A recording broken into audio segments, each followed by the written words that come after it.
Good evening, नमस्कार। आप सभी का नेशनल क्लासेस में स्वागत है। मैं सुरेश धर दुबे आज आप लोगों के साथ कैलेंडर टॉपिक का डिस्कशन करते हुए प्रश्नों को लेकर के उपस्थित हूं। हम अपेक्षा करते हैं आप लोग स्वस्थ होंगे, मस्त होंगे और अपनी पढ़ाई में संलग्न होंगे। इस प्लेटफॉर्म के माध्यम से आप लोगों को रीजनिंग की क्लासेस, साथ में हिंदी की क्लास और समसामयिकी से संबंधित तथ्यों की चर्चा की जा रही है। और इसके साथ साथ आपको परीक्षा वाली सीरीज के अंतर्गत भी अब कुछ छोटे छोटे वीडियो आपके सामने समय समय पर प्रस्तुत होते रहेंगे। तो आप एक साथ कई सीरीज का लाभ उठाएं और अपने एग्ज़ाम को बेहतर करने का पूरा प्रयास करें। हम आज प्रारंभ करते हैं कैलेंडर टॉपिक का और इस पर प्रश्न का आज डिस्कशन होगा। और हम ये मान के चलते हैं कि कल हमने जो आपको बताया था वे बातें आपको अच्छी तरह से समझ में आ गई होंगी। हमने सिर्फ एक ही तथ्य आपको बताया था और वह तथ्य ये था कि जो भी आपके सामने कैलकुलेशन आता है, इन कैलकुलेशनों में एक ही चीज़ कॉमन होती है कि हम सबको क्या करते हैं, सप्ताह में कन्वर्ट कर देते हैं। क्या कर देते हैं? सप्ताह में कन्वर्ट कर देते हैं। रफ आइडिया के तौर पर आपको बस संक्षेप में हम बस कल वाले का एक बार रिवीजन करते हैं कि जो फर्स्ट सेंचुरी थी, पहली शताब्दी का जो पहला दिन था ये था सोमवार। क्या था? सोमवार। जो लास्ट दिन था, चूँकि 5 शेष बचा था तो 5 का तात्पर्य था शुक्रवार होगा। क्या होगा? शुक्रवार होगा। इसी प्रकार जब सेकेंड सेंचुरी की बात करते हैं तो इसका जो पहला दिन होगा यह शुक्रवार के पश्चात आता है शनिवार हो जाएगा। क्या हो जाएगा? शनिवार। और लास्ट जो हो जाएगा 5 यहाँ पे था, 5 इसमें बचेगा तो 5 + 5 यानी 10, 10 का तात्पर्य 3, 3 का तात्पर्य है बुधवार। इसी प्रकार जब हम थर्ड सेंचुरी की बात करते हैं तो तीसरी सेंचुरी का जो नेक्स्ट डे होगा या पहला दिन होगा वह हो जाएगा बृहस्पतिवार। क्या हो जाएगा? बृहस्पतिवार। और इसका जो अंतिम दिन होगा, अंतिम दिन क्या हो जाएगा? तो 5 + 5 + 5 यानी 15, 15 का तात्पर्य है 1 और 1 का तात्पर्य क्या होता है? सोमवार। इसी प्रकार जब आप फोर्थ सेंचुरी की बात करते हैं तो फोर्थ सेंचुरी का जो पहला दिन होगा यह हो जाएगा मंगलवार। क्या हो जाएगा? मंगलवार। और जो अंतिम दिन होगा ये चूँकि 5 पहले में बचा था, 5 दूसरे में बचा था, 5 तीसरे में बचा था, लेकिन चौथी शताब्दी में 5 नहीं बल्कि 6 बचेगा। क्यों? क्योंकि चौथी शताब्दी का जो 400 वाला ईयर है वो स्वयं एक लीप ईयर हो गया, इसलिए यहाँ पर लीप ईयरों की संख्या 25 हो जाती है और यहाँ पर 6 दिन शेष बचता है। इस आधार पर 15 × 6 = 21, 21 का तात्पर्य 0 और 0 का तात्पर्य है रविवार। अर्थात यह शताब्दी रविवार के दिन पे समाप्त हो जाएगी। तो इसका तात्पर्य पुनः अब जो अगली शताब्दी शुरू होगी वह सोमवार से शुरू हो जाएगी। इसका तात्पर्य है 400 वर्षों का कैलेंडर हमेशा रिपीट होता है। 400 वर्षों का कैलेंडर एकदम रिपीट होता है। अगर आपको कोई एक डेट दी जाए और ठीक उसके 400 वर्ष के बाद का कोई डेट दे दिया जाए तो दोनों का दिन सेम होता है। जैसे मान लेते हैं आज की डेट, सबको पता है कि आज की जो तारीख है यह तारीख है 8 तारीख। चौथा महीना है, 9वां महीना है और सन है 2023। अब इसमें 400 साल या तो जोड़ दीजिए या 400 साल घटा दीजिए। आज का अगर हम दिन की बात करें, आप सभी को पता है जो दिन वही दिन हम मान के चलते हैं। यहाँ पर कुछ हम नहीं करेंगे, हम मान के चलते हैं कि आज का जो दिन है ये है शुक्रवार। इसका तात्पर्य है कि जब 400 वर्ष बाद या 400 वर्ष पहले की बात करें, अर्थात 8 तारीख 9वां महीना सन, अब 400 जोड़ दीजिए, इसका तात्पर्य कि 2400 मतलब 2423 कर दीजिए। तो 2423 का तात्पर्य 400 वर्ष आपने जोड़ दिया। तो जब 400 वर्ष आपने जोड़ दिया तो इस दिन मतलब ये भी जो तारीख है इसका भी दिन क्या हो जाएगा? शुक्रवार हो जाएगा। इसमें किसी प्रकार का कोई परिवर्तन नहीं देखने को मिलेगा। या हम यूं कहें कि 400 साल पहले का कैलेंडर ले लीजिए, 8, 9 अर्थात यहाँ पर आप 1623 कर दीजिए। क्या कर दीजिए? 1623 कर दीजिए तो भी आप देखेंगे कि यही दिन सेम मिलेगा। क्या मिलेगा? शुक्रवार मिलेगा। क्यों? क्योंकि 400 वर्षों का calendar as it is repeat करता है। इसमें एक भी दिन का इधर उधर कोई परिवर्तन नहीं मिलता है। ये बातें आपको एकदम स्पष्ट हो जानी चाहिए, इसमें किसी प्रकार का कोई डाउट नहीं होना चाहिए। चलिए, ये बातें तो हो गई बहुत बेसिक वाली। अब हम बात करते हैं कि आज का डेट लेते हैं और निकाल के देखते हैं कि क्या दिन शुक्रवार ही मिलता है या नहीं। प्रैक्टिकल भी करके देख लें कि कैसे हम कैलकुलेशन करते हैं किसी भी तारीख का दिन निकालने के लिए। बाकी तो इसमें प्रश्नों की संख्या तो बहुत ज़्यादा है, हम हर प्रकार के प्रश्नों का डिस्कशन तो यहाँ पे नहीं कर सकते, लेकिन एटलीस्ट इतने प्रश्नों का डिस्कशन अवश्य करेंगे कि आपका कॉन्सेप्ट पूरी तरीके से क्लियर हो जाएगा। हम मान के चलते हैं कि आज की जो तारीख है, मानना क्या है, हकीकत है। आज की तारीख आप सभी को पता है कि 8 तारीख है, 9वां महीना है, या आप जब आप देखेंगे उस हिसाब से मान के चलिए, लेकिन हम मान के चलते हैं कि हमारी तारीख है 8 तारीख है, 9वां महीना सन 2023, और बताना है कि इस तारीख को कौन सा दिन होगा। चूँकि यह आज का तारीख है और आज का दिन है, इसलिए ये हमको दोनों चीज़ें पता है, लेकिन फिर भी इसको बाय मैथमेटिकल, बाय सिस्टम हम कैसे कैलकुलेट करते हैं, आइए इसकी हम गणना करके आपको बताते हैं। तो सबसे पहला काम ये करना है, यहाँ पर एक बात आपको ध्यान रखनी है कि जो शताब्दी होती है, यह शताब्दी आपको देखनी है कि कितनी शताब्दी बीत चुकी है, कितनी शताब्दी बीत चुकी है। जब 2023 की बात करते हैं तो इसका तात्पर्य है कि 2000 तक की शताब्दी बीत चुकी है। जैसे पहली शताब्दी, दूसरी, तीसरी, चौथी, ऐसे शताब्दी बीत रही है, तो इसका तात्पर्य है कि 20 शताब्दी बीत चुकी है, 21वीं शताब्दी चल रही है। अर्थात जो शताब्दी चल रही है वह 21वीं चल रही है। जैसे पहली शताब्दी अगर कंप्लीट होती तो 5 बचता, दूसरी शताब्दी कंप्लीट होती तो 5 पहले का, 5 दूसरे का, 10 बचता। तीसरी शताब्दी अगर कंप्लीट होती तो 5 पहले का, 5 दूसरे का, 5 तीसरे का, अर्थात 15 होता। तो इस आधार पे चूंकि 20 तक बीत चुका है और हर 400 सालों का 0 हो जाता है। जैसे हम बात करें पहली शताब्दी का 5, दूसरे का 5, तीसरे का 5, चौथे का 6, यहाँ तक का वैल्यू क्या हो गया, 21 यानी 0। बात हो गई स्पष्ट। इसी प्रकार अगर हम बात करें 5वीं शताब्दी का पुनः 5, छठी का पुनः 5, 7वीं का पुनः 5, 8वीं का 6 यानी 21 यानी 0। इसी प्रकार अगर हम और शताब्दियों की बात करें, मान लेते हैं अब 9वीं शताब्दी, 10वीं, 11वीं, 12वीं, यहाँ पे भी 5, यहाँ पे भी 5, यहाँ पे भी 5, यहाँ पे 6, ये हो गया 21 यानी 0। यहाँ तक के डेट 0 होते चले जा रहे हैं दिन।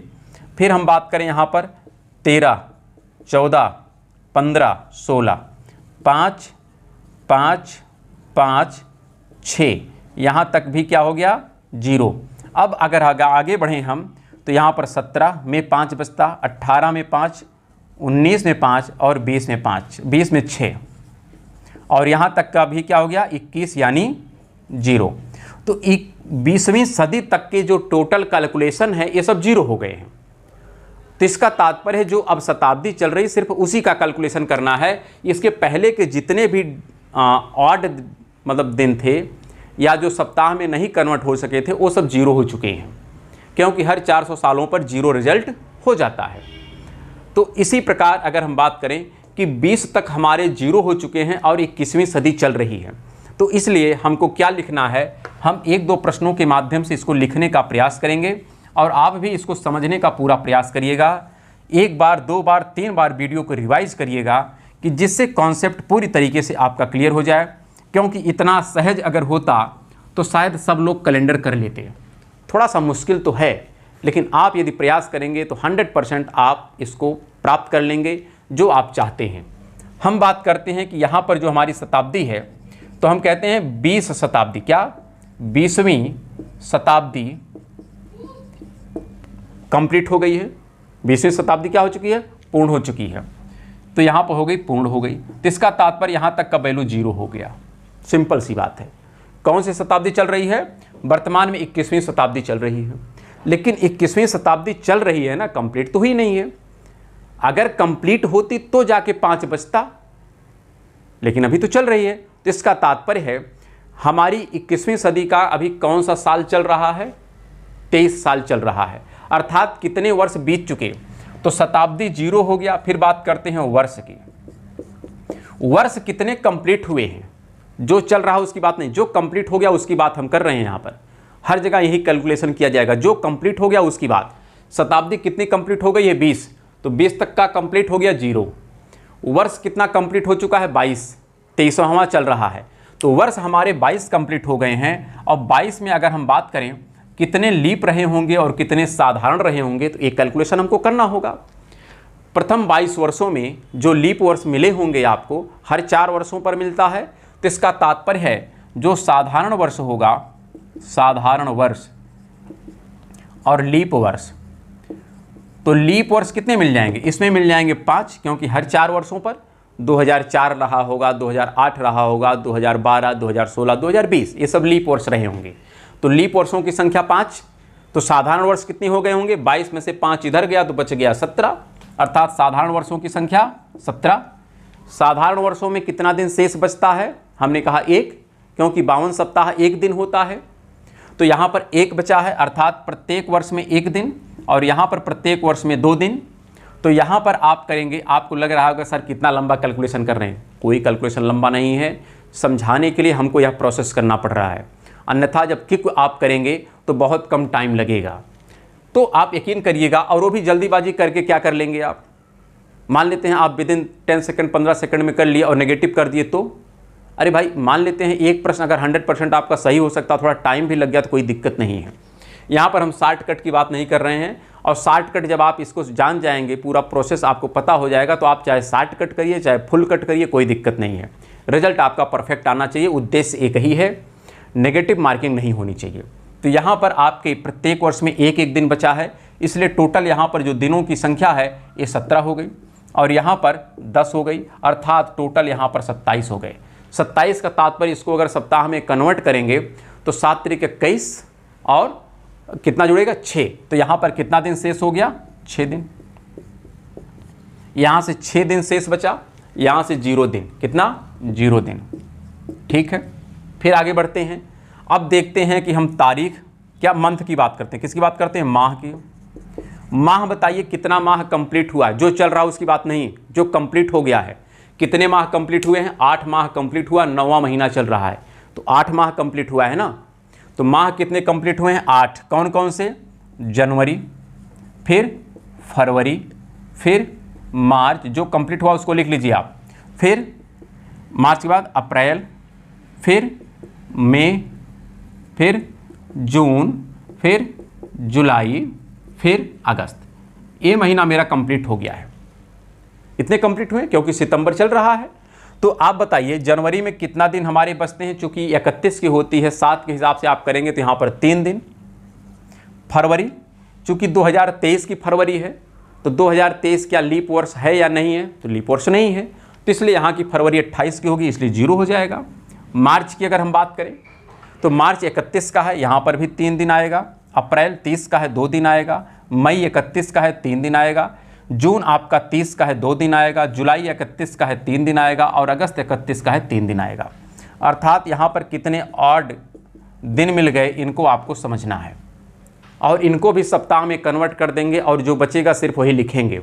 जैसे 3 3 6 6 2 8, तो आप चाहें तो यही सप्ताह कर लें, चाहे तो आप पूरा जोड़ के सप्ताह करो, कोई दिक्कत नहीं, सब सेम आएगा। तो 3 3 6 2 8, 8 और 3 11, 11 2 13, और 13 6 19, कितना हो गया? 19। और अगर हम 19 की बात करें तो 19 को अगर सप्ताह में आप कन्वर्ट करते हैं, 7 दूनी 14 और 5 19, अर्थात यहाँ से मिल गया 5 दिन। कितना मिल गया? 5 दिन। तो आप सोचिए, शताब्दी में हमको 0 दिन मिला शेष, वर्ष में हमको 6 दिन शेष मिला, और माह में हमको 5 दिन शेष मिला। तो तारीख की बात करते हैं। अब किसकी बात करते हैं? तारीख। ये आपको इसी प्रकार से कैलकुलेशन करना होगा। तारीख जो है, एक कौन सी तारीख चल रही है? 8वीं तारीख चल रही है, 8। तो 8 का तात्पर्य है एक सप्ताह पूरा हो गया है, अगला दिन है, तो यानी यहाँ से 1 दिन बचा। कितना दिन बचा? 1 दिन। अब आप सोचिए, आज की तारीख तक कितना दिन हमको शेष बचा? जब से कैलेंडर बना है तब से आज तक शताब्दी में सिर्फ 0, कुछ नहीं बचा वहाँ तक। वर्ष में 6 दिन बच गया, माह में 5 दिन बच गया, और दिन में कितना बच गया? 1 दिन। तो टोटल कितना आपका बचा, ये आप कैलकुलेशन कर लीजिए यहाँ पर। और यहाँ पर जो कैलकुलेशन आप करेंगे तो आपको क्या रिजल्ट मिलेगा, हम देखिए यहाँ पर लिख देते हैं। 0 मिला है शताब्दी में, माह में मिला है 6, दिन में मिला, अरे माह में मिला है कितना, वर्ष में मिला है 6, माह में मिला है 5 और दिन में मिला है 1, यही मिला है ना, और तो कुछ मिला नहीं। अर्थात इनको आप जोड़ दीजिए, 6 6 12, 12 12 का तात्पर्य है सप्ताह कितने का होता है, 7 दिन का, बचा कितना 5, अर्थात 5 बचा, और 5 का तात्पर्य क्या है, शुक्रवार, और आज का दिन क्या है, शुक्रवार। तो इस प्रकार से हमको कैलकुलेशन करना होता है। चलिए एक उदाहरण तो और हम लेते हैं और उसको भी देखते हैं कैसे करते हैं, क्योंकि कई प्रकार के प्रश्न पूछे जाते हैं और इन प्रश्नों को बस हम एक ही रिक्वेस्ट आपसे करेंगे कि इसको 1 बार 2 बार 3 बार आप रिवाइज करें। रिवाइज करके अगर आप करेंगे तो यकीन करिएगा आपके प्रश्न कभी गलत नहीं होंगे। बस आप, चूँकि अब देखिए लाइव क्लास है या फिर रिकॉर्डेड क्लास जो भी है, आप इसमें उतना तो रुका नहीं जा सकता है, लेकिन हम ये मतलब उम्मीद करते हैं कि आप लोग इसको क्या करेंगे, रिवाइज कर करके 2 बार 3 बार प्रत्येक वीडियो को देखेंगे, जिससे आपका कॉन्सेप्ट क्लियर हो जाए और किसी प्रकार से कोई त्रुटि आप एग्ज़ाम हॉल में ना करें। हम अगला जो उदाहरण लेते हैं, यह मान चलते हैं, चाहे आप 15 अगस्त की बात कर लें 1947 का, चाहे 26 जनवरी की बात कर लें, जो भी मान लेते हैं 15 अगस्त 1945 की बात करते हैं और पूछ रहे हैं कि कौन सा दिन होगा। सिंपल सी बात है। तो हमको क्या करना होगा, सबसे पहला काम यहाँ पर लिखना होगा शताब्दी। क्या लिखना होगा, शताब्दी। बताइए कितनी शताब्दी बीत गई है, पहले हमको इसकी चर्चा करनी है। 1600 तक जीरो है, क्या है, 16वीं तक जीरो है, ये तो बात ठीक है ना, 16 तक क्या हो गया, जीरो। उसके पश्चात कौन कौन सी शताब्दी बीती है, जैसे 400 तक जीरो, 800 तक जीरो, 1200 तक जीरो, 1600 तक जीरो, 2000 तक जीरो। लेकिन ये बीच का आ गया, तो बीच का तात्पर्य 1600 तक तो जीरो है। 17वीं शताब्दी बीत गई, 18वीं बीत गई, 19वीं भी बीत गई, 20वीं चल रही है। ये तो स्पष्ट है ना, 1600 तक कंप्लीट है, 17वीं बीती, 18वीं बीती, 19वीं बीती, 20वीं चल रही है। इसमें तो कोई डाउट नहीं है, क्योंकि कहाँ से कहाँ तक चलना है ये आप समझिएगा। जैसे हम बात कर रहे हैं 1601 से 1700, एक शताब्दी ए बीती, फिर 1701 से लेकर के 1800 ए बीती, फिर 1801 से लेकर के 1900, ये 3 तो बीत गई ना, ये बीती है कि नहीं बीती है। तो इसका तात्पर्य है ये जब बीती थी तो यहाँ पर 5, यहाँ पर 5, यहाँ पर 5, ये 3 शताब्दी हमारी बीत चुकी है 16 के बाद। तो यहाँ पर शताब्दी में हमको क्या मिला, 5 5 10 5 15, 15 का तात्पर्य है यहाँ पर 1 दिन बचा, क्या बचा, 1 दिन। अर्थात शताब्दी में हमको जो मिला है वह कितना मिला है, 1 मिला है। क्या मिला है, 1 मिला है। यहाँ तक तो कोई डाउट आपको नहीं होना चाहिए। कैसे हम कैलकुलेशन करते हैं, बहुत सहज भाव में आपको बताने का पूरा प्रयास कर रहे हैं, और आप भी इसी सहज भाव से इसको समझने का पूरा प्रयास करिए। अब इसको हम मिटा देते हैं, सिर्फ यही लिखेंगे, बाकी हम वैल्यू यहाँ पर नहीं लिखेंगे। तो यहाँ पर हम बात करते हैं कि 19वीं शताब्दी तक बीत चुकी है, तो इसका तात्पर्य है यहाँ पर अगर हम बात करें 19वीं शताब्दी बीत चुकी है, समाप्त है। तो समाप्त है तो इसका तात्पर्य है यहाँ पर 1 दिन बचा, क्या बचा, 1 दिन। सिंपल सी बात है। अब हम बात करते हैं वर्ष की, क्योंकि शताब्दी के बाद किसका कैलकुलेशन होता है, वर्ष का। अब आप बताइए कितने वर्ष बीत चुके हैं, ये आपको ध्यान रखना है। तो वर्ष कौन सा चल रहा है, 15 अगस्त 1947 है, 45 नहीं, 47 है। तो 46 वर्ष बीत चुके हैं, 47वां चल रहा है। तो इसका तात्पर्य है यहाँ पर 46 वर्ष बीते हैं। कितने वर्ष बीत चुके हैं, 46 वर्ष समाप्त हो गया है। अब आप 46 वर्ष में आप सोचिए कितने साधारण वर्ष होंगे और कितने लीप वर्ष होंगे, ये 2 काम आपको करना है। तो साधारण वर्ष कितने होंगे, लीप कितने होंगे, हर 4 वर्षों पर एक लीप वर्ष होता है। तो 46 में 4 से भाग कर दीजिए, तो आप देख लीजिए तो कितना आ जाएगा। तो आप अगर करेंगे तो 10 चौक को 40 यानी 11 बार जाएगा ना, तो 11 आपके लीप हो जाएंगे, चूँकि 11 चौक को 44 हो जाएगा। तो लीप वर्षों की संख्या 11, तो 11 अगर लीप हो गया तो साधारण कितने हो जाएंगे, 35। कितने हो जाएंगे, 35। और इसमें 1 दिन बचता है, इसमें 1 दिन बचता है, इसमें 2 दिन बचता है। तो इसमें 35 और इसमें हो जाएगा 11 दूनी 22। 35 चूँकि पूरा सप्ताह है, कोई दिक्कत नहीं है, ये 0 हो गया। 35 मतलब 0 हो गया ना। और 21 22 का मतलब 21 सप्ताह तक हो गया, 7 14 21, बचा कितना 1, तो यहाँ पर केवल 1 बचा। क्या बचा 1, अर्थात यहाँ पे जो दिन बचा मेरे पास केवल 1 दिन बचा। आप जैसे भी जोड़ घटा के करेंगे रिजल्ट वही आएगा, चाहे 35 + 22 जोड़ के आप निकालेंगे तब भी 1 आएगा, चाहे 35 का मतलब सप्ताह हो गया और 22 का मतलब सप्ताह प्लस 1 दिन, तो यही 1 दिन आपका बचा है। ये हो गया आपका वर्ष। इसी प्रकार अगर आप माह की बात करें तो माह कितना कंप्लीट हो चुका है हम इसकी बात करेंगे। जो चल रहा है उसकी बात नहीं होती है, जो शताब्दी चल रही उसकी बात नहीं होगी, जो वर्ष चल रहा है उसकी बात नहीं होगी, जो माह चल रहा है उसकी बात नहीं होगी, जो बीत चुका है उसकी बात की जाती है। यहाँ पर माह कितना बीत चुका है, 7 माह बीत चुका है, 8वां माह चल रहा है। तो 7 माह में कौन कौन से बीते हैं, तो यहाँ पर जनवरी बीता है, फरवरी बीता है, मार्च है, अप्रैल है, फिर मई है, जून है, जुलाई है, इतने बीत चुके हैं। अगस्त चल रहा है, यहाँ तक बीता है, तो यहाँ पर कितना दिन मिला होगा 3। केवल आपको बस सोचना पड़ता है लीप वर्ष के लिए, फरवरी के लिए। तो चूंकि चल रहा है 47वां वर्ष, 47वां चल रहा है ना, तो 47 क्या 4 से कटेगा, नहीं कटेगा, तो इसका तात्पर्य लीप नहीं रहा होगा, और लीप नहीं रहा होगा तो कितना बचेगा 0। मार्च में 3, अप्रैल में 2, मई में 3, जून में 2, जुलाई में 3। सिंपल सा, आप सबको जोड़ दीजिए। अब जोड़ करके रिजल्ट देख लीजिए क्या आता है। तो यहाँ पर जब जोड़ेंगे 3 3 6 2 8 3 11, 11 और 2 13, और 13 3 16, 13 3 16। 16 का तात्पर्य होता है कि आप इसको अगर सप्ताह में कन्वर्ट करें तो 7 दूनी 14, 14 2 16, तो यहाँ पर मिल गया 2 दिन। कितना मिल गया 2 दिन, अर्थात शताब्दी में मिला 1 दिन, वर्ष में मिला 1 दिन, और माह में मिला 2 दिन। और तारीख क्या चल रही उसको भी आप लिख लीजिए। जो तारीख हमारी चल रही है ये चल रही है 15, तो 15 का तात्पर्य है गया 1 दिन।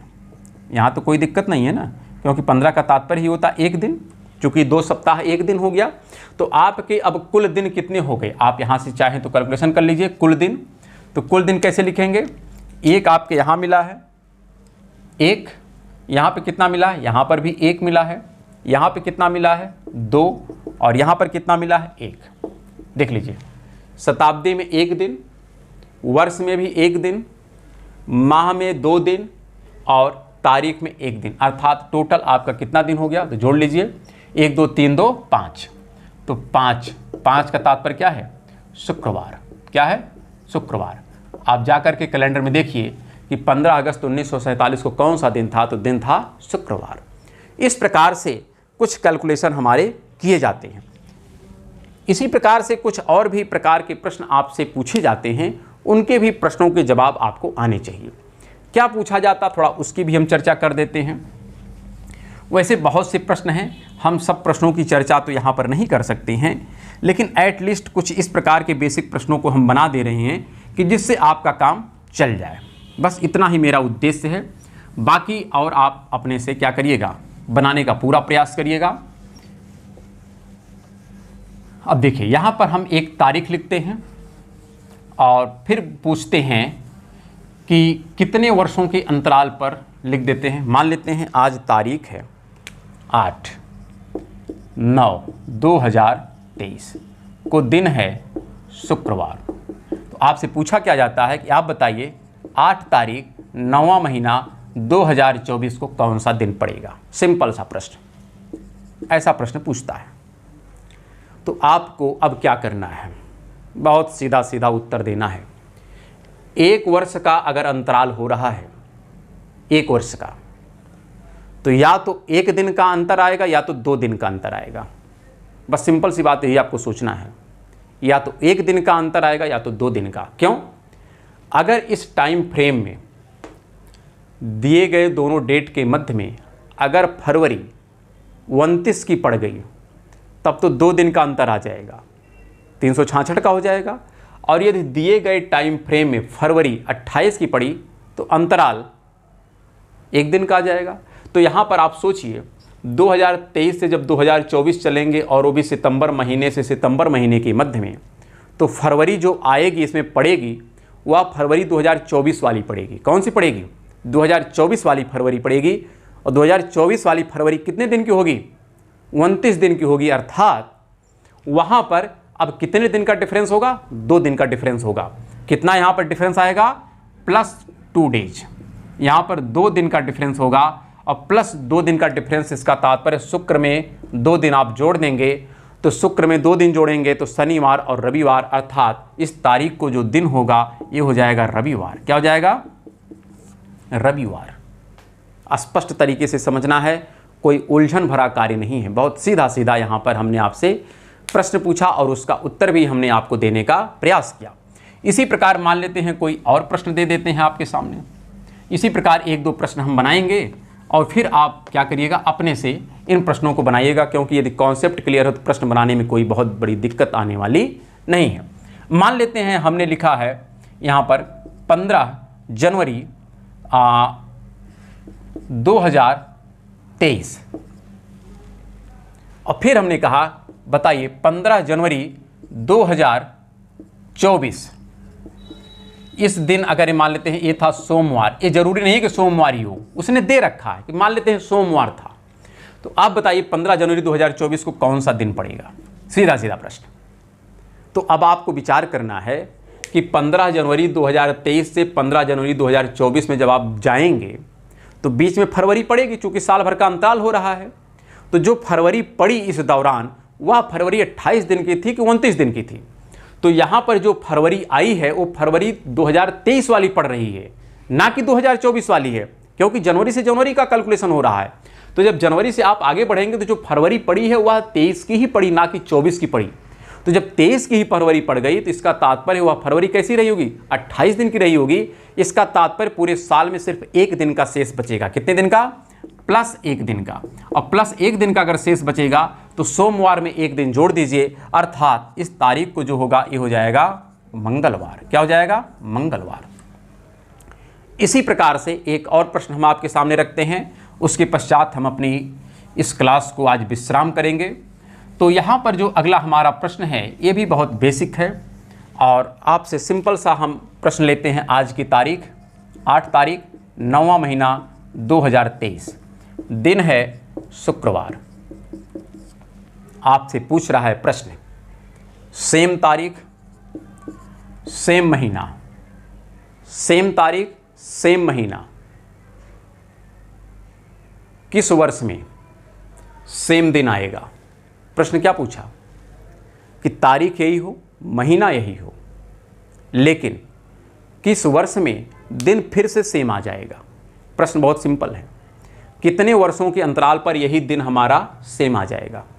तो आप बताओ क्या करोगे? सिंपल अगर हम कैलकुलेशन करें तो यहाँ से यहाँ दिन सेम आने में हमको कितना दिन चाहिए? 7 दिन चाहिए। कितना दिन चाहिए? 7 दिन। यही चाहिए ना? तो 2023 से जब 2024 में चलेंगे तो कितना दिन मिलेगा? 2 दिन मिलेगा। हमने अभी भी कैलकुलेशन किया था, क्योंकि फरवरी आ जाएगी। फिर जब 2000 यहाँ पे गए तो आपको 2 दिन मिला। फिर 2025 में गए तो कितना दिन मिला? 1 दिन मिला, क्योंकि 1 ही दिन का फर्क पड़ेगा ना। फिर 2026 में गए, फिर 1 दिन मिल गया। फिर 2027 में गए, कितना दिन मिला? 1 दिन मिला। तो यहाँ तक कितने दिन मिले? 3, 2, 5। अभी तो नहीं पूरा हुआ। फिर आगे बढ़ते हैं, 2028 आ गया। अब 2028 में पुनः कितने दिन मिलेंगे? 1 या 2? 2, क्योंकि लीप वर्ष हो गया। अब कितने दिन हुआ? 2, 1, 3, 3, 1, 4, 4, 1, 5, 5, 2, 7। अर्थात अब यहाँ पर ये देखिए ये टोटल हो गया 7। 7 का तात्पर्य 0, और 0 का तात्पर्य है कि जो ये दिन था वही दिन फिर से आ गया। इसका तात्पर्य है कि यह जो 8 तारीख 9वां महीना 2028 होगा, इस तारीख को यही दिन फिर से पड़ जाएगा। तो इस प्रकार से बहुत से कैलकुलेशन आपसे करने को कहेगा एग्जाम में, और आप यदि इसको आराम से 1 बार 2 बार 3 बार रिवाइज करके देखेंगे तो हमें पूरा विश्वास है आपको कॉन्सेप्ट भी समझ में आएगा और हर एक प्रश्नों को भी आप बना ले जाएंगे। तो हम लोग अब नेक्स्ट क्लास में मिलेंगे एक नए टॉपिक के साथ, जिसमें हम घड़ी विषय वस्तु पर चर्चा करेंगे। तो फिर मिलते हैं अब अगले क्लास में। तब तक के लिए नमस्कार, धन्यवाद।